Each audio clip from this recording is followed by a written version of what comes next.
Des éclats de rire, des premières fois, des gestes d'entraide et de tendresse, ce sont des scènes qui ne sont pas rares dans le centre Zanatitude de Frelinguien.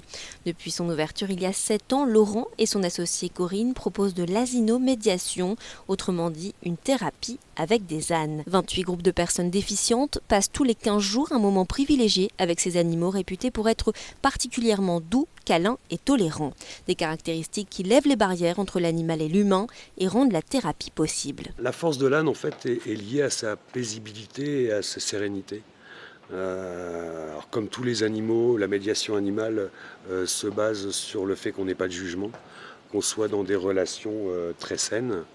Et l'âne a ce signe magique, c'est qu'il n'obéira jamais, c'est qu'il craint personne et c'est qu'il est bienveillant. Voilà, et très protecteur dans sa façon de se comporter. Pour tisser un lien avec l'animal, les personnes déficientes doivent puiser dans leurs capacités relationnelles et trouver les attitudes justes pour gagner la confiance de l'âne. Pendant la séance, chacun va à son rythme, brossage, balade, portage. Le principal est d'évoluer et d'atteindre des objectifs propres à chacun. Si on met 2-3 séances avant de rentrer dans un enclos, avant de toucher un âne, avant de le brosser, on mettra 2-3 séances, c'est pas grave.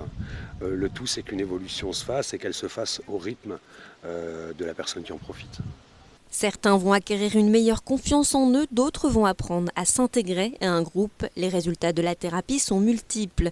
À travers sa carrière, Laurent a parfois observé des comportements que même la médecine aurait cru difficilement possibles. Ce qui est assez surprenant, par exemple, au contact de l'âne, c'est de voir qu'un enfant autiste va être capable, une fois sur un âne, donc en portage, ça peut être en selle molle, c'est-à-dire qu'il est allongé et qu'on est en train de le tenir, qui va être capable de nous parler, de nous toucher et de nous regarder en même temps. Voilà, chose qui lui est très très très compliquée à faire autrement. Voilà, donc ce sont des petits détails qui font dire qu'à un moment donné, on arrive à passer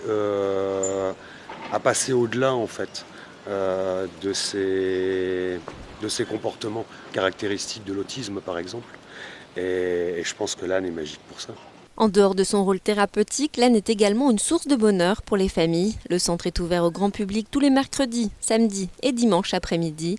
Et les plus petits peuvent même souffler leurs bougies au milieu des ânes. Un beau cadeau d'anniversaire et de jolis souvenirs garantis.